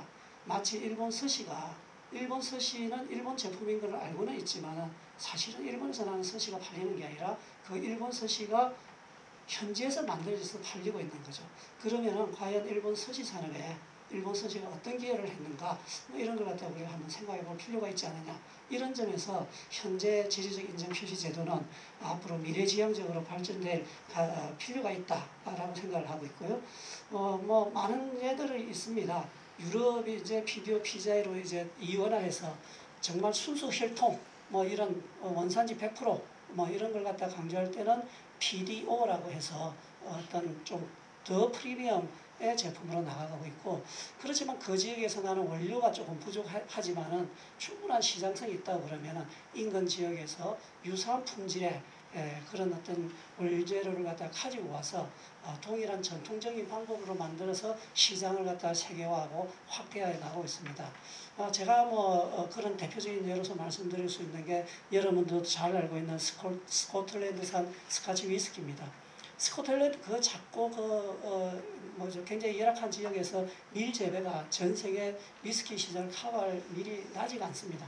그렇지만 오랜 동안 자기네들의 정유 기술 그런 전통성을 갖다가 가지고 밀은 수입을 하지만은 자기들만의 전통적으로 발효한 발효 기술, 정유 기술 이런 것들, 그 다음에 생산 시설이 스코틀랜드에 있어야 그게 오리지널리티가 있다. 다른 외국에서 여러 가지 스카치 위스키를 만든다고 하지만은 우리가 더 비싼 가격에 스코틀랜드 스카치 위스키를 갖다 먹는 거는 그런 지리적인 전통성, 역사성 이런 것을 존중하기 때문에 그렇지 않을까라고 생각합니다. 2019년도에 우리나라 김치 총 소비량을 갖다 조사를 해보면은요, 국내 제조가 한 156만 톤, 수입산이 한 31만 톤 정도에서 187만 톤 정도가 생산됐다고 합니다. 보통 우리나라 사람들이 김치를 제조를 갖다 할 때 고춧가루를 갖다 한 3% 정도 쓰고 있습니다. 굉장히 미미한 양인데요. 이 3%를 갖다 생산하기 위해서도 3%를 갖다 쓰기 위해서 187만 톤의 김치를 제조하려면 고춧가루가 약 한 5만 6천 톤이 필요합니다. 그런데 그 해에 우리나라 국내 고춧가루 생산량은 7만 8천 톤입니다. 근데 고춧가루를 갖다 우리가 김치 담그는 데만 쓰질 않죠. 되게 고춧가루 양념으로서 아니면 고추장, 된장 만드는데 소스로서 사용되는 게 한 반 정도고 김치는 한 반 정도 사용됩니다. 그러면 실제 7만 8천 톤 중에 약 3만 9천 톤이 김치 만드는데 고춧가루가 필요한데, 아까 우리나라 김치 총 소비량에 필요한 김치는 5만 6천 톤이에요. 단순 산술적인 계산으로 해도 국내 김치에 소비되는, 사용되는 고춧가루 필요량이 17,000톤이 부족하다는 겁니다. 지금 우리나라 2019년도 우리나라 국산 김치를 만드는데도 부족한 고춧가루를 PGI를 갖다가 PGI 제품을 전체 100% 국내산 원료로 해서 수출을 하자 그러면은 고춧가루 품귀 현상이 일어나고 아마 시장이 있다고 하더라도 우리가 거기에 맞는 제품을 못 팔아서 큰 시장을 갖다 눈 뜨고 해외 저가 중국 김치라든지 아니면 현지 김치에 뺏기는 이러한 현상이 일어나지 않겠느냐, 이런 생각에서 저희들은 저희 산업계에서는 지리적 표시제에 대한 상당히 미래적인 어떤 제도적 개혁이 필요하지 않느냐, 이런 생각을 갖다가 하고 있습니다. 지금 저희 미국에서 저희들은 김치 수출을 갖다 주로 미국에 하고 있는데요. 미국의 한인 시장보다는 현지인 시장을 갖다가 미국의 소매자 리테일이라고 그러는데 그런 쪽으로 저희들이 지금 상당한 마케팅을 하고 침투를 하고 있습니다. 그런데 아직까지 그 시장은 한인 시장에 비해서 좀 작지만 성장률은 굉장히 큽니다. 그 다음에 한인 시장에 팔리고 있는 우리나라 김치의 가격은 약 키로당 한 $5 정도 되는데요. 그 미국 현지 시장은 이분들이 김치를 먹어본 예가 없으니까 저희들이 거기에 스토리를 입히고 그 김치의 밸류를 갖다가 높여서 지금 한 11불 정도, $11 정도를 높게 책정해가지고 팔고 있습니다. 현재는 지금 이제 우리가 수출 물류비라든지 이런 것들이 소비자가가 높기 때문에 커버가 되지만은 이것들이 이제 현지 시장에서 시장이 커진다고 그러면 우리가 지금 예측하는 게 그 유통업체들은 자기네들의 이익을 갖다 더 높이기 위해서 아무래도 이제 PB 제품이나 값싼 제품을 찾을 수밖에 없거든요. 그럼 현지에서 현지 인력과 현지 원료를 해서 만들면은 물류비도 빠질 뿐만 아니라 원재료가 싸기 때문에 우리 한국에서 수출하는 김치는 설 자리가 없게 된다는 것입니다. 그래서 그런 걸 갖다 막기 위해서는 우리가 가격 프리미엄도 지켜나가면서 그다음에 전통성을 갖다가 확보하기 위해서는 정부가 인정한 기업들이 스스로 인정하고 마케팅으로서 극복할 수 있는 문제가 아니라 정부가 인정한 우리나라 김치의 전통성 이런 것들을 인정을 갖다가 함으로써 그 시장을 지켜나가고 확대시킬 수 있지 않을까 이렇게 생각합니다. 우리나라의 석유가 나지를 않죠. 석유 한 방울 나지를 않고 100% 수입을 하지만 정유 산업의 기술은 굉장히 뛰어나고 그로 인해서 나오는 여러 가지 석유 케미칼들의 역수출이 일어나고 그게 국가 산업에 지대한 영향 기여를 하고 있다고 저는 생각합니다. 김치도 마찬가지라고 생각합니다. 김치는 이미 3천여 년 전에 역사를 갖다 가지고 있습니다. 사계절이 있어서 겨울을 갖다가 거쳐야 하는 민족들은 누구나 다 이 겨울을 갖다 나기 위한 채소를 먹기 위해서 채소 염장 제품을 이미 3,000년 전부터 먹어왔다, 만들어왔다 이런 자료가 있습니다. 그런데 그게 이제 각 국가마다 이제 역사가 발전함에 따라 그 국가의 정책을 갖다 하면서 채소 염장식품이 예를 들어 일본 같은 경우는 쩌케모노라든지 중국은 파오차이라든지 우리나라는 그렇게 단순하게 염장만 하는 게 아니라 이제 발효로서 과학적으로 발전하는 그러한 어떤 굉장히 우수한 식품으로 발전을 해왔다는 겁니다. 그렇지만 고려시대까지는 우리나라도 뭐 일본이나 중국과 같이 채소 염장식품이 단순하게 짠지류에서 몇 가지 향신료를 갖다 더하는 그러한 정도로서 만들어졌다고 합니다. 그렇지만 그것들이 임진왜란 전후에 고춧가루가 해외에서 우리나라로 들어오고 그래서 우리가 김치를 더 밝은 색깔, 음양오행에 따르는 색깔을 갖다 5가지를 내기 위해서 우리가 예전에는 뭐 맨드라미 색소를 쓰기도 했다고 그럽니다. 역사 자료에는. 근데 이제 고춧가루에서 맛을 내고 색깔을 내고 그 다음에 사실 어찌 보면 채소도 현대 우리가 먹고 있는 김치도 1800년대에 결구배추라는 배추가 이제 육종이 가능함으로써 현대 김치같이 쏙넣기를 갖다 하고 그 겉잎을 갖다 이렇게 싸서 담궈서 발효를 시키는 그래서 유산균도 풍부하고 각종 어떤 건강에 좋은 복합적인 제품으로서 발전을 해왔습니다. 이거는 홍삼, 인삼과 같이 단일한 식품 원재료를 이용해서 만드는 제품하고는 완전히 차원이 다른 겁니다. 굉장히 복합적인 어떤 그런 제품이 들어가기 때문에 그 다음에 우리가 3,000년 이상의 역사를 가지고 발전해온 우리나라의 어떤 식품이기 때문에 앞으로 이런 지리적 표시제의 개선을 통해서 보다 더 오리지널리티를 가지고 역사성을 갖다 설득을 시킬 수 있고 그래서 우리나라의 전통식품으로서 세계시장 경쟁력도 가지고 그렇게 되면 아마 국내 김치 산업도 발전을 하고 그에 따라서 고용 창출이라든지 세수 확대 뭐 이런 여러 가지 부수적인 효과도 같이 이루어 나가지 않을까 이렇게 생각합니다. 네, 감사합니다. 예, 감사합니다.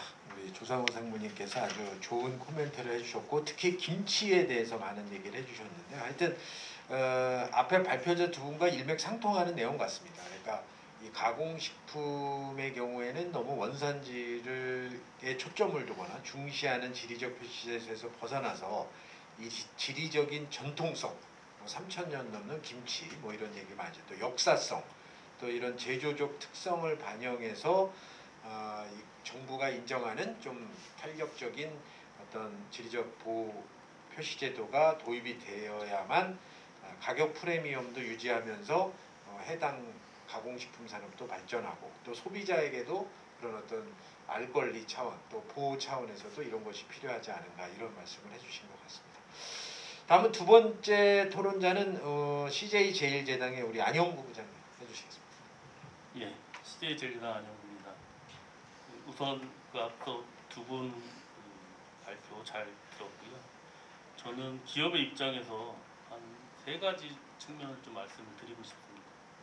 첫 번째, 가공식품 지리적 표시제의 발전은 K푸드 글로벌 확산에 맞춰서 꼭 필요한 제도라는 겁니다. 최근에 뭐 재미있는 기사가 있어가지고 하나 소개해드리고 싶은데요. 일본의 유력 경제 매체인 니혼게이자이의 서울지국장이라는 분이 칼럼에다가 오징어 게임이 보여주는 일본의 잔영이라는 글을 쓰셨습니다. 그래서 그게 조금 최근에 이슈가 되고 있는데 넷플릭스의 그 오징어 게임 전 세계적으로 흥행을 하니까 거기에 나오는 놀이들의 원조가 일본이다라고 이제 말씀을 하셨어요. 근데 실제적으로 보면 그 거기 나온 무궁화꽃이 피었습니다나 이제 오징어 놀이나 이런 것들이 우리나라 이제 근현대 놀이문화 중에 실제 일제 강점기 때 전파된 것은 사실입니다. 예, 그거는 뭐 인정할 수뿐이 없는 얘기지만 하지만 이런 거를 그 드라마라는 컨텐츠에 녹여가지고 부흥시키고 전 세계인들이 열광하게 만든 건 사실 우리 대한민국이고 그러니까 이런 사례를 봤을 때 어떤 지금 시대는 원류, 그러니까 오리진을 따지기보다는 사실은 그런 걸 실제로 이슈화시키고 부흥시키는 그런 주체가 굉장히 중요한 시대라고 봅니다. 식품에서도 사실 좀 이런 일례가 있어서 소개해드리고 싶은데 저희 이제 CJ 제일제당에 비비고 만두가 단일 품목으로는 국내 이제 수출까지 합쳐서 한 1조를 달성했습니다. 그 단일 품목으로. 근데 50% 이상이 해외에서 일어난 매출이고요. 처음에 저희가 이제 그 만두를 수출했을 때 처음엔 덤플링, 교자 뭐 이렇게 해가지고 수출하다가 최근에는 만두라고 그냥 씁니다. 네, 영어로 MANDU라고 해요. 만두라고 지금 써가지고 실제 미국 사람들도 만두가 대한민국의 그 교자나 덤플링이라는 걸 알고 있습니다. 그렇게 지금 바꿔나가고 있고요. 뭐 이런 사례를 봤을 때 뭐 이런 게 주는 시사점이 분명히 있다고 생각합니다. 두 번째 말씀드리고 싶은 거는 가공식품 수출 증가, 국내 식품 산업 활성화를 위해서 이 국산 농산물만 사용을 해야 된다는 좀 이런 좀 틀에 박힌 발상의 전환이 좀 필요하다고 생각합니다. 최근 데이터를 보면 3년간 이제 농식품 수출 현황 데이터를 보면 18년에 69억 2,500만 달러, 19년에 70억 2,500만 달러, 그리고 작년에 75억 6,400만 달러, 그리고 올해도 3분기까지 벌써 62억 달러, 그리고 연말까지 아마 81억으로 충분히 달성할 거라고 지금 예상을 하고 있습니다. 이 중에서 이제 가공식품이 차지하는 비중이 한 83%고 17%가 이제 원물이나 신선식품입니다. 이렇게 좀 봤을 때 이제 당연히 이제 저희 같은 식품 대기업이 국내 농산물을 많이 이용하고 농가들과 계약제나 이렇게 농가들이 안정적인 수입을 창출해 줄 수 있도록 상생을 하는 건 당연한 일이고요. 근데 이제 수출하는 입장에서 좀 다른 시각을 이제는 좀 가져야 될 필요가 있다고 생각합니다. AT에서 20년의 이제 식품산업 원료 소비 실태 조사 결과에 따르면 아까 우리 최저 박사님께서도 말씀하셨지만 식품 기업이 이제 국내 농산물을 사용하기 어려운 가장 큰 이유가 사실은 원가적인 측면이고요. 두 번째가 일시에 대량으로 납품받기가 어려워서입니다. 오늘 아침에도 제가 기사를 봤는데 배추가, 마늘, 쪽파는 75%가 지금 전년 대비 많이 뛰어가지고 지금 김장당도 굉장히 애로가 많다고 하더라고요. 그러니까 이렇게 가격 변동성하고 일시적으로 대량의 구매를 해서 이렇게 제품을 생산해야 되는 저희 기업 입장에서는 굉장히 좀 애로사항이 큽니다. 그래서 그렇게 그 국산 농산물만을 을 주장하기보다는 아시겠지만 이제 식품 산업은 아직까지 매출 대비 인력 투입이 굉장히 많은 산업이고 또 소방 산업에 미치는 영향이 큽니다. 그렇기 때문에 저희가 이제 또 수출 제품에 한해서는 국산 농산물을 이용하지 않고 수입산 원재료를 쓴다라고 하더라도 국가적으로 산업에 미치는 긍정적인 영향이 훨씬 더 크다라고 볼 수 있습니다. 그런 부분을 좀 인정할 필요가 있을 것 같고요.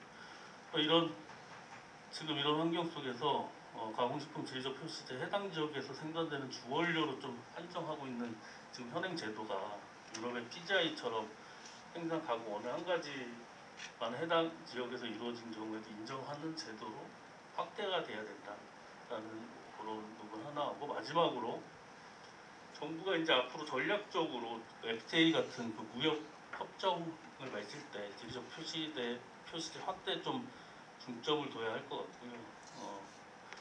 이런 것도 이제 데이터로 보면 최근에 이제 가공식품 수출의 지역별 현황을 보면 기존에는 일본, 중국, 미국 3개국에 굉장히 많이 좀 편중이 돼 있었습니다.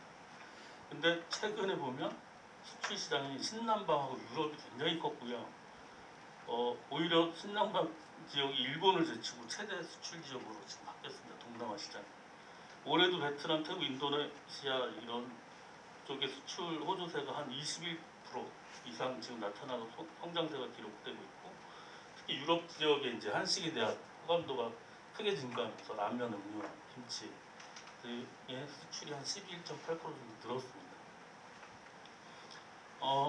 이렇게 지역적으로 봤을 때 신남방과 유럽이 지금 부각하고 있고, 제품으로 보면 이제 코로나 때문에 그 건강에 대한 관심이나 이런 게 늘으면서 김치하고 인삼 제품이 한 14%에서 22% 정도 증가했고, 장류도 16% 정도 증가했고요.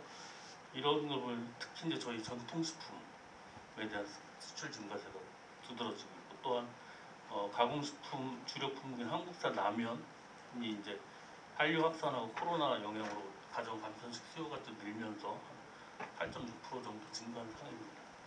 이렇게 좀 데이터를 분석해서 봤을 때 향후 우리가 어느 품목의 지리적 표시를 적극적으로 이용을 해야 되고, 특히 이제 어느 그 지역에 어느 나라하고 무역 통상 협약을 했을 때 전략적으로 좀 접근을 해야 되는지 그런 데이터를 보면 알 수 있을 것 같고요. 최근에 이제 정부가 이제 추진하고 있는 각종 FTA, 뭐 RCEP이나 CPTP 같은 협정을 할 때 이런 지리적 표시에 관련 협약을 좀 전략적으로 좀 추진을 해야 될 것 같습니다. 네, 이상입니다. 네, 감사합니다. 우리 안용구 부장님께서 또 좋은 의견을 제시해 준 것 같습니다. 뭐 들으셔서 알겠지만 하여튼 가공식품에 적합한 지리적 표시 제도의 도입은 최근에 K푸드 확산 추세를 봐도 꼭 필요한 제도라고 말씀을 하시고, 또 이 국산 농산물만 이게 이 원료로 사용해야 하는 이런 현행 제도에는 이 현실적인 측면에서 현재 농식품 수출의 80% 이상이 가공식품인 상황, 이런 측면에서도 새롭게 이러한 사실들이 반영되는 새로운 제도가 필요하다는 것과, 마지막으로는 아마 이거는 좀 통상하는 분들이 좀 유의해 들어야 될 거라고 생각이 되는데요. 우리가 이제 유럽연합이 자기들의 그 지리적 표시 제도를 FTA 협상에서 굉장히 주장을 관철하는 것처럼, 우리도 이제 다른 나라와 FTA를 할 때 이런 제도를 잘 만들고 또 적용을 해서 우리가 우리 산업계의 통상이익을 찾을 수 있도록 좀 적용해 나가자, 이런 얘기를 말씀해 주신 것 같습니다. 예, 좋은 의견에 감사드리고요. 그러면 세 번째 토론자는 우리 샘표의 이병조 센터장님 말씀해 주시겠습니다.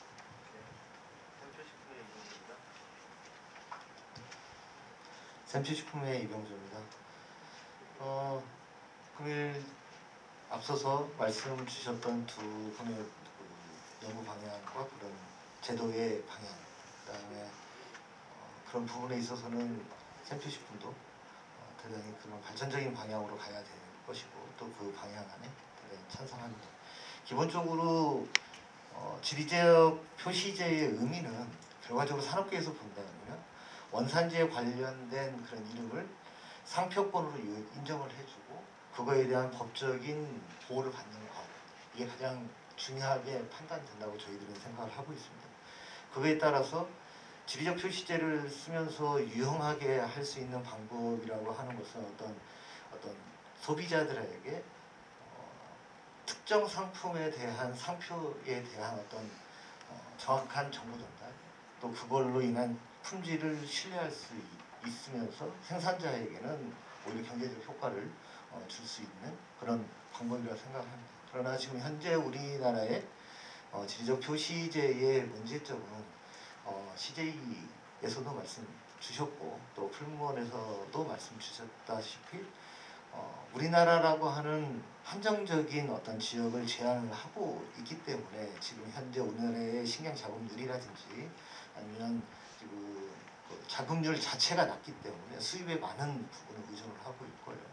그러다 보니까 유럽이 얘기하고 있는, 아니면 지금 우리나라의 농산물 품질관리법에서 지정을 하고 있는 지적 표시제의 마크 부분에는 상당 부분 불합리하게 표시를 할 수 없는 이런 애매한 부분들이 있습니다. 더불어 우리나라의 법 자체가 상표법하고 농산물 품질관리법이 애매하게 지금 혼돈스럽게 지금 관리가 되고 있어요. 그래서 저희들도 실질적으로 지리적 표시를 할 수 있는 마크를 등록한다 하더라도 이 부분이 상표법인지 아니면 농산물 품질관리법에 의한 국산 원료로 그 해당 지역에서 만든 원료로 등록을 해야 되는 건지 굉장히 애매한 부분이 많았습니다.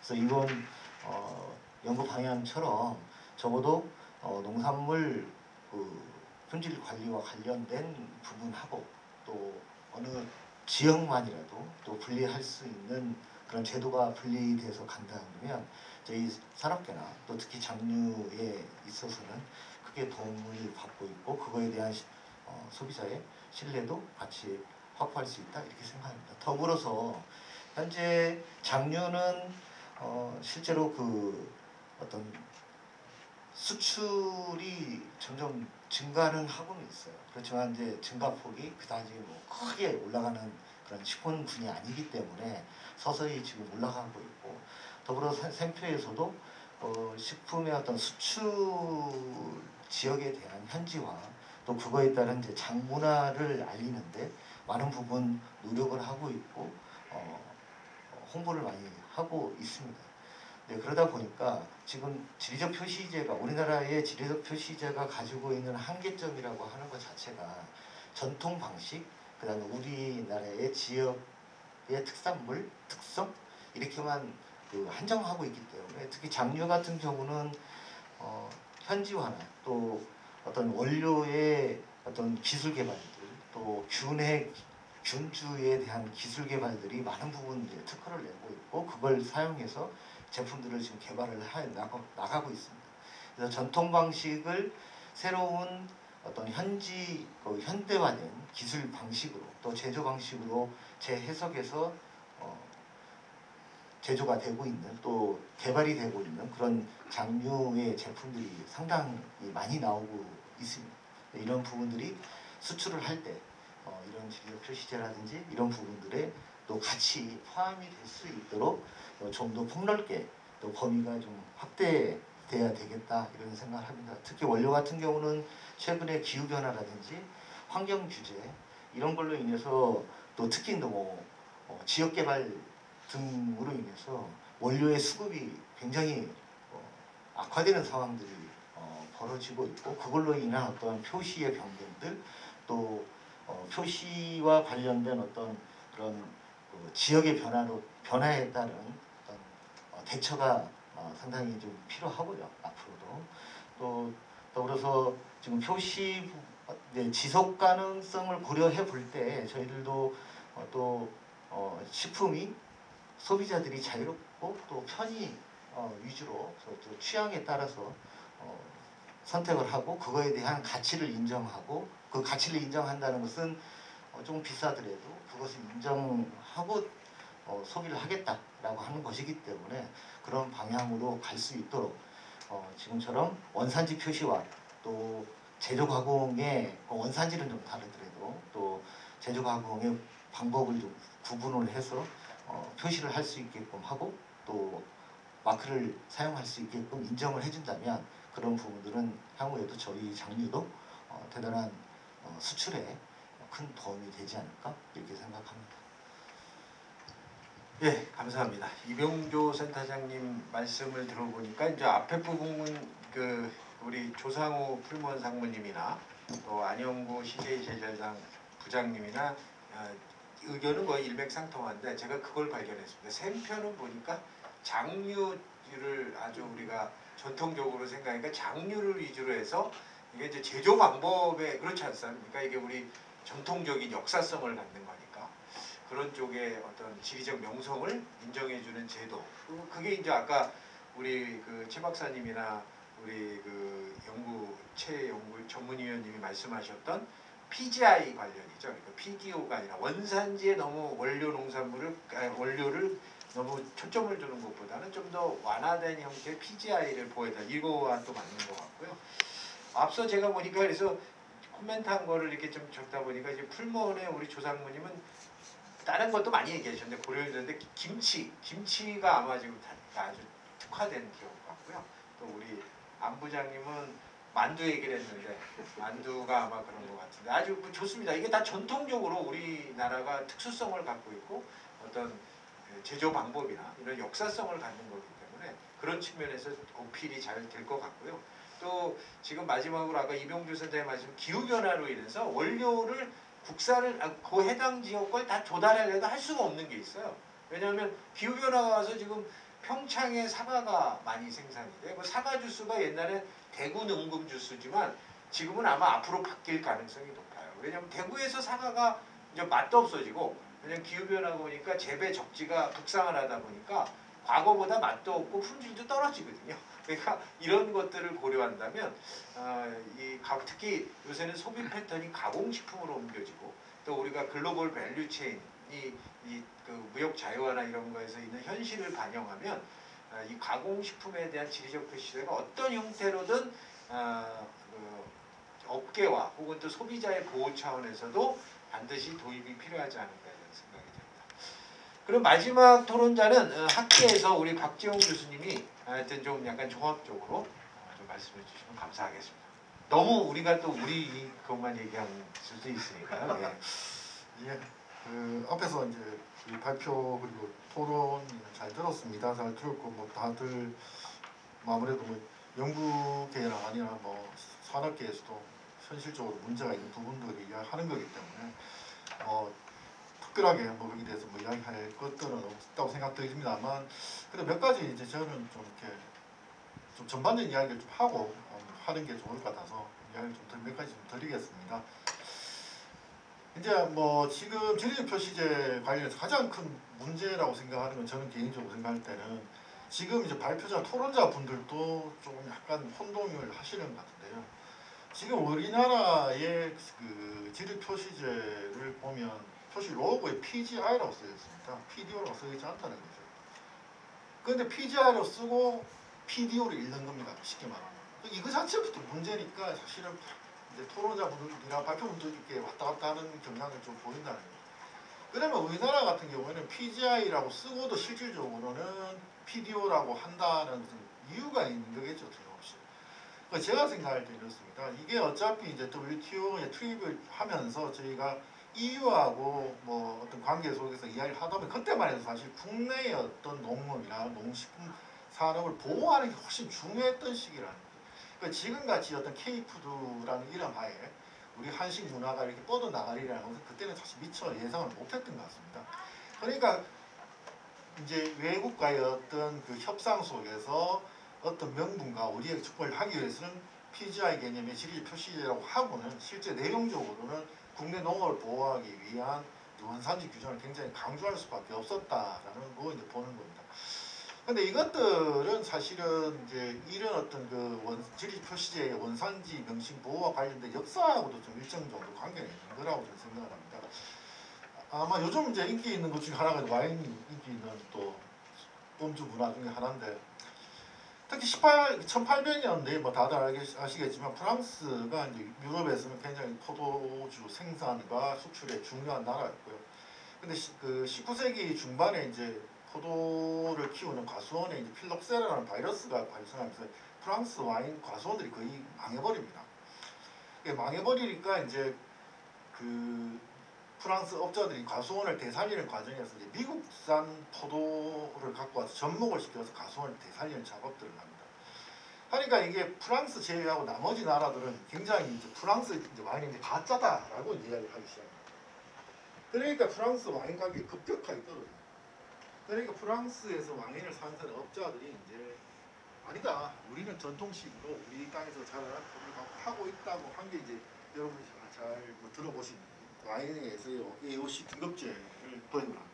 그 안에 이제 숨어 있는 게 이제 원산지 명칭 보호가 숨어가 있는 거죠. 그러면서 뭐 다들 아시다시피 샴페인이라는 발포주의 명칭은 샹파뉴 지방에서 태어나고 있다라고 이야기를 하고 있습니다. 하지만 그게 결국 1800 연도 정해보면 10편 말에 그 파리 협약을 할 때도 사실 포도주가 가장 중요한 품목으로 들어왔던 거죠.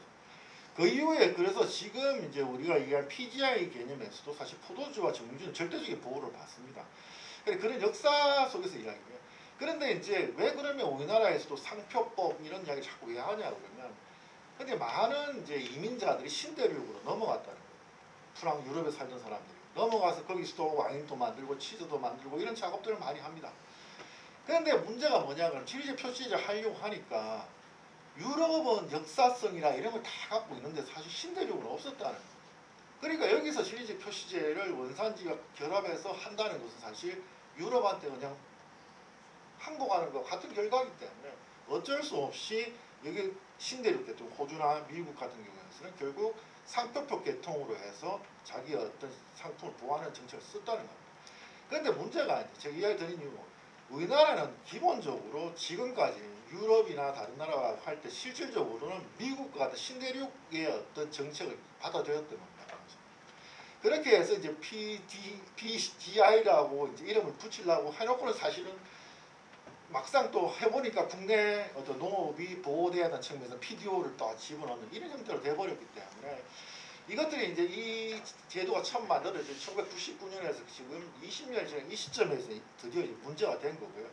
그리고 이런 어떤 문제점들은 사실은 지금 이야기되는 건 아닙니다. 사실 2000년대 중반부터 상표국가의 상충 문제라는 계속 이야기되고 있던 것들이 이제서야 사실은 다시 한번 공론화된다는 것도 어떻게 보면 굉장히 늦은 감이 있다라는 말씀을 꼭 드리고 싶습니다. 그리고 이제 아까 이제 시전 박사님 말씀하시는 중에 연강불비 이야기를 하셨는데요. 제가 최근에 마지막 들은 이야기로는 연강불비 같은 경우도 농수산물 품질관리법 시행령에서 제외 항목에서 단소조항을 빼는 걸로 지금 입법 예고된 걸로 알고 있습니다. 그러면 예를 들어서 이제 더 이상 이제 연강불비도 이제 어떻게 보면 연강불비 같은 경우는 어떤 족이라는 절대적인 주재료 자체가 이제 예외 조항으로 빠져버리는 가능성이 된다. 앞으로 사실 우리가 원료 이야기를 하는 거는 지금 의미가 없어질 가능성도 굉장히 높다. 아무 의미가 없는 거다 이런 생각이 들고요. 그래서 이런 문제에 대해서 고민을 해야 된다. 그래서 만약에 이게 연강불비 문제가 이제 앞으로 어떻게 되냐에 따라서 이제 달라지겠지만 아마 지금 저희가 고민하는 것들이 상당수 산업계 사례로 해결될 여지도 있다는 거예요. 근데 반대 측면도 물론 존재를 합니다. 그렇게 되면 야 그러면 소위 말하는 원료는 어떻게 할 거냐라는 문제가 또 되는 거죠. 그러니까 국내 농업과의 연계 문제를 어떻게 할 거며 국내 그런 농업 기반을 어떻게 유지할 거냐가 또 하나의 문제로 대두될 가능성은 없습니다. 그런데 이것은 제가 생각할 때는 앞에서 말씀하셨지만 사실 지금 이 문제에서는 사실 개별 업체의 개별 브랜드에 대해서 문제를 삼는 게 아니라 한국이라는 어떤 고유한 또는 K푸드라는 이런 어떤 국가 전체를 아우르는 개념에서의 어떤 지리 표시제를 지금 고민하는 상황이기 때문에 그런 상황에서라면 사실은 우리가 이게 어떤 원료 문제를 뭐 이야기한다고 하더라도 우리가 늘 이야기하듯이 뭐 주원료에 대해서 일정 부분은 사실은 써야 될 거라고 생각합니다. 국내산을. 그러니까 모든 주원료를 다 풀어준다는 것은 사실 굉장히 어려운 이야기가 될 거다. 그건 아마 국민들의 어떤 수용에도 일정 정도 문제는 있으리라고 생각을 듭니다. 그래서 제 생각에는 앞으로 이런 논의들이 되면서 이 가공식품류의 원료 수급 문제에서 어떤 어려움은 틀림없이 사실이고 틀림없이 이것들이 결국 K푸드라는 한국 음식을 알리는데 굉장히 큰 도움을 주는 사실이기 때문에 일정 정도 주원료를 사용할 수 있는 뭐 제한이랄까 어떤 뭐 퍼센트일지는 모르겠습니다만 그런 형태의 어떤 단서 조항 속에서 이야기고 이 한국이라는 이름 다른 것은 사실 내수용이라는 이름이 아니거든요. 한국에서 한국 떡볶이, 한국 김치 이렇게 판매하는 기업은 아무데도 없을 거라는 거예요. 그리고 수출을 전제로 하는 거기 때문에 이것 또한 저희가 법상 뭐 시행 규칙이나 시행령상에서 어떤 뭐 전제 조건이라든지 이런 걸 통해서 일정 정도 붙인다면 틀림없이 뭐 저는 뭐 모르겠습니다만 뭐 새로 입법하거나 개정보다 훨씬 쉽게 해결할 수도 있을 거다라는 생각을 좀 가지고 있습니다. 이게 수출용이라는 개념이죠. 한국이라는 이름을 쓰는 것은 내수용이 아니라는 개념을 명확하게 해야 되기 때문에 그런 부분을 한번 이야기를 꼭 했으면 좋겠고요.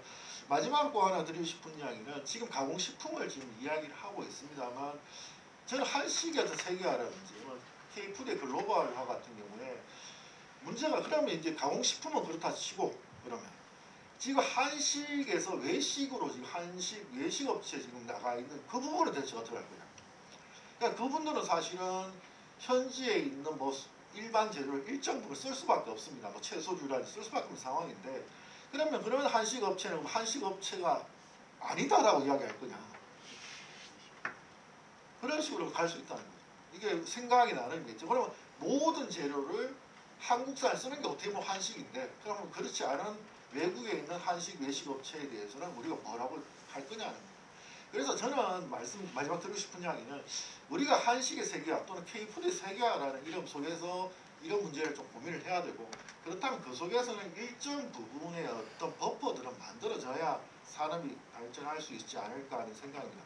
물론 다시 한번 말씀드리지만 일정 부분의 어떤 국내 어떤 농업과 연계 부분은 뭐 제한이 필요는 하다라는 이야기를 드리겠습니다. 이상입니다. 예, 박 교수님 감사드립니다. 하여튼 우리 그 지리적 표시제에 대한 뭐 유럽연합, 특히 프랑스 사례를 들으시면서 역사적 차원에서의 어떤 이게 등장 배경이나 이런 것도 말씀해 주셨고요. 사실 이런 것들이 이제 유럽연합 국가들이 WTO 협상장에서 주장하게 된 또 배경이에요. 왜냐하면 이제 유럽연합이 워낙 농산물의 단가가 비쌀 거 아니에요. 그러니까 그냥 무작정 아무 보호 장치 없이 그 수익 개방이 돼 보면 유럽연합의 농업도 우선 망하겠죠. 그러니까 그런 거를 보호하는 장치 하나로 포장을 좀 약간 전통적, 지리적 뭐 명성을 갖는 뭐 이런 거로 된 것 같고요. 근데 뭐 과거부터 거긴 전통이 있었기 때문에 거긴 이제 지리적 표시제도 간 거고 또 아까 말씀하신 신대륙 쪽은 이제 상표권법으로 아마 추진이 됐고 실제 또 우리나라는 또 상표권 쪽으로 뭐 하다가 보니까 이 지리적 표시제가 이게 굉장히 또 우리 국격이 높아지고 또 우리도 이제 이런 제도가 있으면 또 나름 우리 1차 농산물 농업 보호에 좀 좋은 유효한 정책 수단이 되겠네 이런 차원에서 지금 말씀하신 대로 형식은 PGI로 쓰고 쓸 때는 지리적 표시라고 내용은 굉장히 강한 그 국내산에 대한 어떤 그 초점을 두는 거로 했는데 이것이 이제 앞으로 이제 원료 얘기는 아까 영광굴비 얘기도 하시면서 하여튼 이런 여러 가지 사정상 또 기후 변화도 여러 가지 사정상 이거는 좀 완화될 것 같으니까 타협 일종의 뭐 중기한이라고 하실까요? 그렇지만 이 어떤 이 제도의 또 법률이나 이런 거가 좀 더 우리 원하는 대로 가공식품 업계가 원하는 대로 좀 더 스무드하게 갈거나 좀 빨리 되려면 좀 일정 수준은 저 국내 농업과 연계되는 뭐 이런 거를 얘기하신 건데 이제 일정 수준은 이제 판단하기가 좀 앞으로 어렵게 되겠죠. 하여튼 그런 것들이 뭐 좋은 아이디어이신 것 같습니다. 그래서 아무튼 또 K푸드의 세계화, 또 한식의 세계화 이런 거와 관련해서 하여튼 저희가 좀 더 국가적 차원에서 또 우리 어떤 산업을 보호하는 것, 또 산업의 경쟁력을 갖고 또 우리 국내외 소비자들에게 우리 K 식문화나 또 식품에 대한 어떤 진짜 명성을 갖게 하기 위해서 이런 지리적 표시제와 관련된 발전 방안 논의는 굉장히 의미가 있는 것 같습니다. 그리고 이제 발표자 두 분한테 간략하게 시간이 많이 갔기 때문에 토론자들이 또 발표도 해주셨고 그래서 뭐 질문이는 거의 없는 것 같지만 의견이 있으실 것 같아서 최 박사님부터 마지막 발언 기회를 드리도록 하겠습니다. 예, 토론 감사드리고요. 간단하게 저는 그래서 지금 뭐 여러분들 말씀하셨지만 이 지리적 표시가 이게 간단한 문제가 아니다. 개정이 되던 특히 그 시행령 시행규칙 세부 사항에 대해서는 주원료에 대한 얘기도 있지만 지금 박지원 교수님 말씀하신 것처럼 그 원료 문제가 꼭 수출 제품에만 국한된 얘기가 아니고 예를 들면 뭐 안동 강고등어 같은 경우도 강고등어에 100% 국내산 뭐 고등어만 쓴 게 아니라 또 노르웨이산도 있고 근데 그 사람들은 뭐 수출보다는 국내에서 지리적 표시를 쓰고 싶은데 못 쓰고 있는 거예요. 안동 강고등어가 예를 들면. 그 다음에 영광굴비도 마찬가지죠. 그거는 이제 자기들 바다 앞에서 잡힌 게 별로 안 된다. 그래서 못 쓰게 하는 거고. 그러니까 이게 제품에 따라서 다 성격이 다르더라고요. 이게 이해관계 걸려 있는 게. 그리고 지금 김치 같은 거는 국가명을 쓰냐 안 쓰냐 하는 문제고 떡볶이도 어디 지리적 국가명을 쓰는 문제고. 그러니까 그게 국가명을 쓰는 이슈가 있는가 하면 또 어떤 제품은 스페시피가 특정 지역을 못 써서 마음이 아픈 뭐 여기 부산에 가면 뭐 금정 막걸리가 있는데 거기에 쌀 막걸리 못 쓰는 거예요. 지리적 표시를. 원료를 국산쌀을 안 샀다고 예를 들면 뭐 이제 이런 것까지 포함돼서 문제가 케이스 바이 케이스로 아주 다양한 이해관계가 얽혀 있다.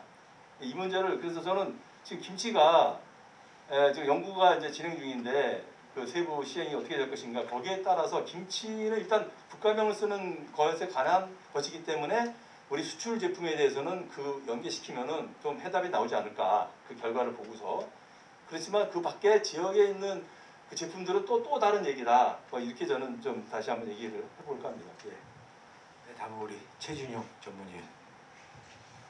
예, 이게 상당히 이제 복잡하고 어려운 문제라는 생각이 듭니다. 그래서 지리적 표시제라는 것들을 이제 그 똑같은 명칭이지만 생각하는 게 많이 다른 것 같아요. 그래서 각자의 입장에 따라서 바라보고 어떻게 바뀌었으면 좋겠다라는 게 상당히 다양한 입장이다 보니까 이게 누구는 전통 보호와 어떤 국내산 어떤 농업 원료의 어떤 보호라는 측면, 또 누구는 또 수출과 식품 산업의 발전이라는 다양한 요소들이 이제 결합되어 있는 것 같습니다. 그래서 이게 도입된 지 20년이라는 세월이 지난 만큼 이제는 한번 손을 봐야 될 타임이 됐고, 그러면 그 중에서 가장 쉬운 게 뭔지, 이걸 한꺼번에 고칠 수는 없을 것 같아요. 그래서 가장 쉽고 간단하면서 이의가 없는 것부터 하나씩 고쳐가는, 그럼 그 방법은 꼭 뭐 법을 제정한다거나 개정보다는 쉽게 할 수 있는 뭐 시행규칙이라든지 고시를 바꿔서라도 할 수 있는 것부터 찾아내고, 조금 더 사회적 동의와 합의가 필요한 것들은 단계적으로 이제 가는 그 과정을 통해서 사회의 어떤 인식이 좀 바뀌는 그런 과정을 봐가면서 이게 한 번에 바꿀 수 있는 과제는 아니라는 생각은 저도 오늘 토론자분들의 말씀을 들으면서 많이 느꼈습니다. 그래서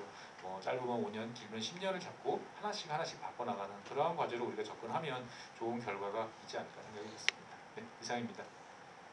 예, 감사합니다. 이렇게 해서 두 분의 발표자의 또 코멘트 의견을 반영한 또 최종 발언이 있었습니다. 예, 아무튼 오늘 거의 세미나를 마칠 시간인데요. 오늘 그 한국식품산업협회가 하여튼 매우 시적절하고 의미 있는 가공식품 지리제 표시제의 발전 방향이라는 세미나를 아주 잘 개최한 것 같습니다. 사실은 이 어떤 대내외 여건 변화를 봤을 때 이 가공식품, 특히 우리 한국의 국격이 높아지면서 K-뮤직이나 K-드라마 뭐 이런 게 많이 떴는데 이제 K-푸드의 시대라고 우리가 다 얘기하고 있고 또 실제 현실화되고 있기 때문에 앞으로 어떤 형태로든 이 가공식품의 어떤 우리의 지리적 명성, 또 역사성, 전통성, 제조 방법에 있어의 어떤 특수성 이런 것들을 반영하는 것이 산업의 발전뿐만 아니라 또 국내외 소비자들에게도 정확하게 우리의 가공식품들이 제대로 선택할 수 있는 또 기회 요인이라고 좀 봅니다. 그렇기 때문에 이런 측면에서 앞으로 저희가 단계적으로 이루어져야 되겠지만 쉬운 것부터 또 국민의 공감대 형성 속에서 우리가 가공식품 지리적 표시제에 대한 좀 더 현실에 맞는 표시제도가 필요할 것 같고요. 그래서 무엇보다 하여튼 오늘 한국식품산업협회가 이런 의미 있는 세미나를 주최해 주셔서 감사드리고, 무엇보다 우리 두 분의 발표자와 또 우리 네 분의 토론자가 발표도 잘해 주셨고 또 토론도 진짜 매우 핵심적인 내용들을 잘 말씀해 주신 것 같습니다.